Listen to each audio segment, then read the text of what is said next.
my name is Julia Wichlatz and I'm going to present to you today the paper Applying Monte-Carlo Tree Search in Hierarchical Planning. I wrote this paper together with Daniel Höller, Alvaro Torralba and Jörg Hoffmann. This here is Steve. Steve very much wants to have such a nice house here, but Steve is not intelligent enough to build this house by himself. That's where we come in. We want to explain to Steve how to build such a wonderful house.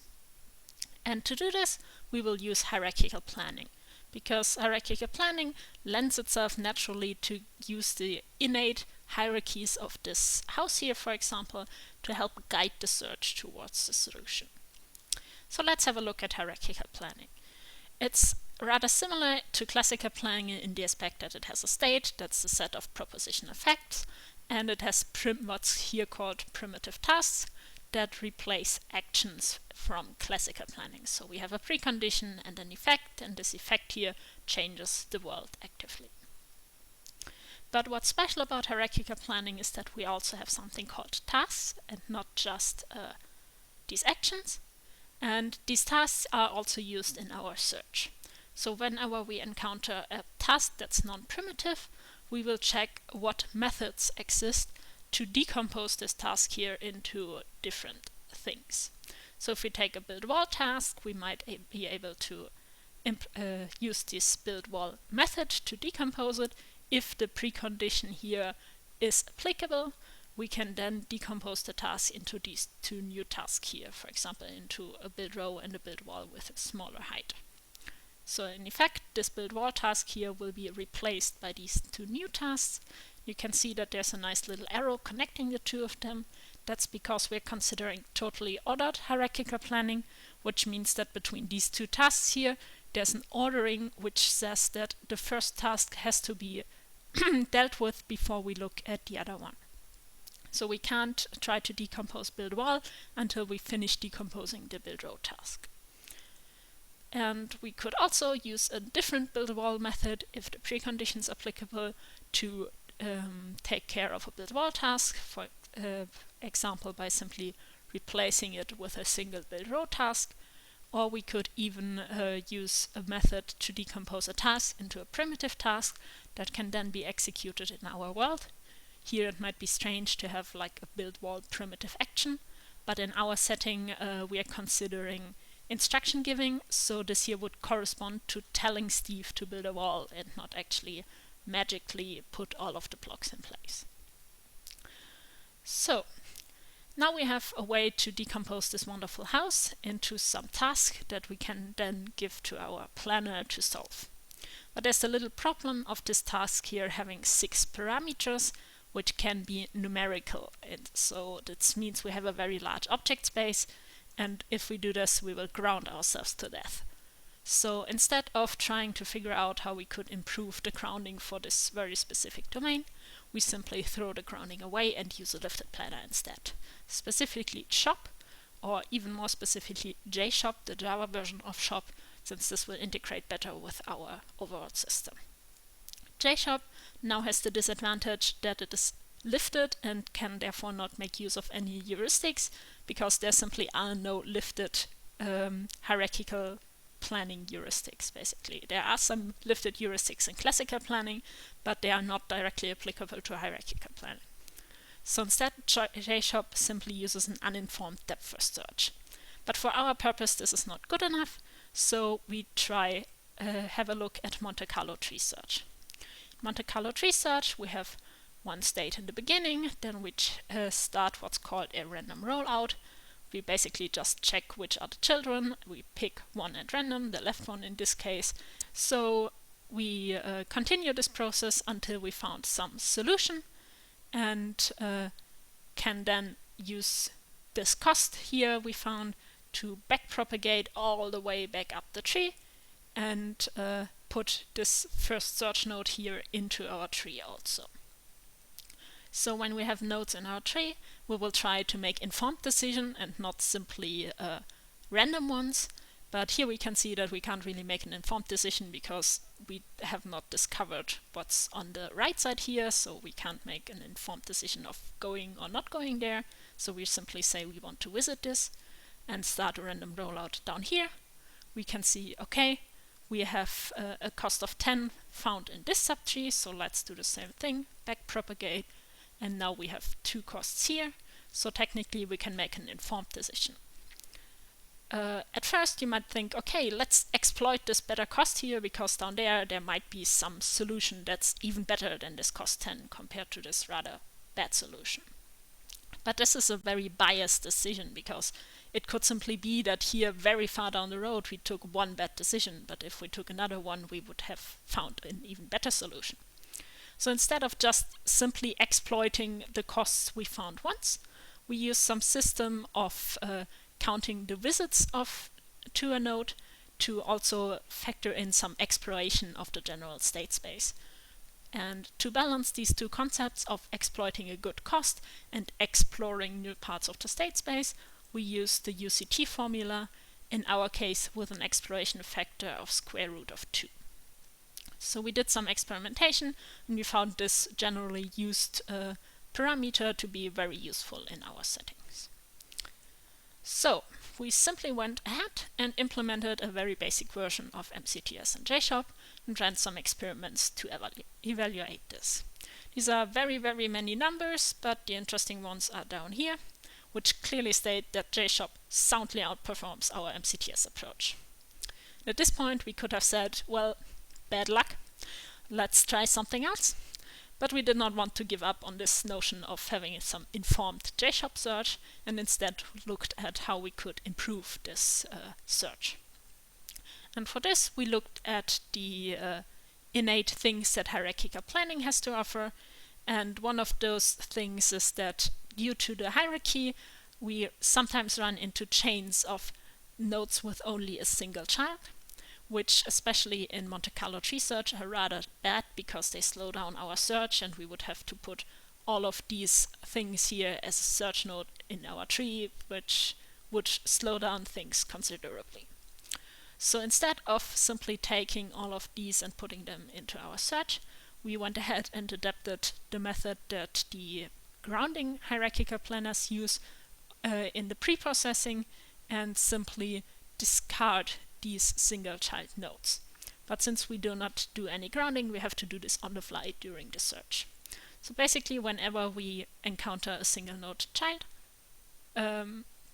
we throw these away, and only at a point of decision where we can choose between multiple options, we put these nodes as the children of the previous node. If we adapt this notion into Monte-Carlo tree search, we can see that there is a slight improvement. It's not very significant, but we're going in the right direction. So we continued on looking and found that hierarchical planning is also a very deterministic setting.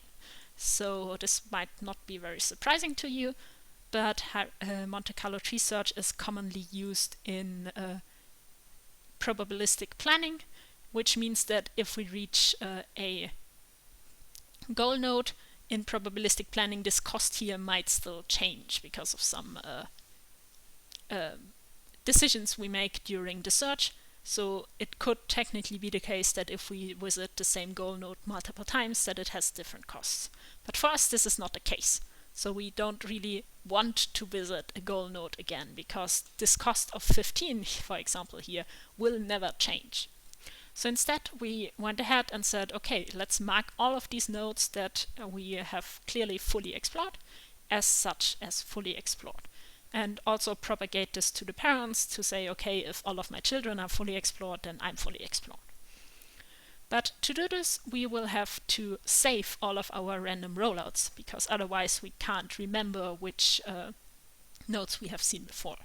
This is not typically done in Monte-Carlo tree search because it can become very taxing on the memory limit, but for us this was not a limiting factor. So in fact we can observe quite a good improvement in coverage if we use this node caching combined with the eliminating single child nodes, of having 30 more solved instances. But we're still lacking behind JSHOP. So let's continue on, and this time we decided to look the other way at what makes JSHOP so efficient apparently in this task. And the answer is depth first search. in Monte-Carlo tree search, if we encounter a dead end, we will just take this information of, okay, we have found a dead end and the cost is basically infinity, and propagate it back all of the way to the top task.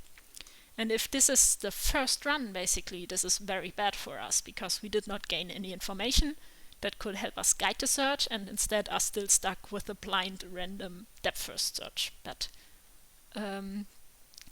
compared to like a normal depth first search, which when it encounters a dead end will backtrack to the parent and then continue on searching down the other subtree for a solution, we do not do this in Monte-Carlo tree search. But we did not find a reason why we shouldn't do this, especially in the first run where it's so bad if we encounter a dead end. So we simply went ahead and included this notion of backtracking in case of dead end, and could greatly improve our coverage to now 300 instances, soundly above the JSHOP coverage. But if we wanted to look again at our example of us wanting to explain this house to Steve, we don't simply want any plan. For example, we could decide, okay, let's start out by explaining to him how to build a roof. But this might confuse poor Steve very much so, because he has nothing to put this roof on. So instead we want the notion of finding good plans, which means low-cost plans. So we also introduced the notion of branch and bound pruning, which simply states if we have found a plan previously, we record this cost as the best cost found so far, and every time during a search, when we encounter a node with a cost that is already higher, this can be like a partial plan, it does not have to be a goal node, we would simply cut off the search at this point and declare this a dead end and backtrack this information.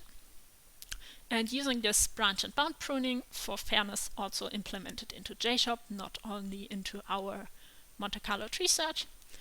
And comparing the costs found by JSHOP to our costs found, we can see that the MCTS approach has much better results in most of the cases compared to JSHOP.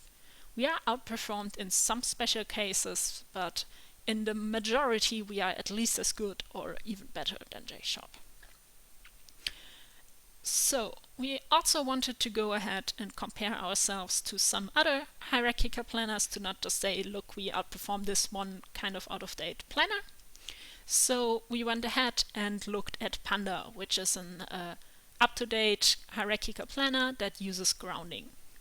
So to implement Monte-Carlo tree search into PANDA, we looked at what makes PANDA special, and this is instead of using these random rollouts, we can simply rely on heuristic estimates, as this is grounded and we have heuristic concepts for grounded planners. This idea of using a Monte-Carlo tree search-like approach, but instead using heuristics estimates, was discovered by Keller and Helmert, and it's called a trial-based heuristic tree search. We only implemented this into PANDA. With that, we ran some evaluations. This is just a standard time scale, and over here we have like the number of solved instances. And with this, we can see that these two red lines here, that are the MCTS configurations, are clearly on par with this blue line, that's the standard PANDA implementation, but are still outperformed by the set-based one. Which is a bit sad, but at least we are comparable to other approaches. And what might be interesting is that we have this value of exploration of 1.7, which clearly outperforms the lower value of 0.6, which suggests that like the general root of 2 factor is also like a good idea for this kind of implementation. So let's give a short summary. We went ahead and implemented Monte-Carlo tree search in JSHOP and found that the basic Monte-Carlo tree search is still outperformed soundly by the simple depth first search that JSHOP does. But instead of simply giving up, we went ahead and looked at some easy improvements we could build into our Monte-Carlo tree search to have a better coverage than JSHOP, and also a better result in minimizing the costs of our plans and finding good plans, not just any plans. And if we implement an MCTS approach into a grounded planner, we can see that we are still up to the we are still comparable to other grounded HTN planners. Thank you very much for your attention.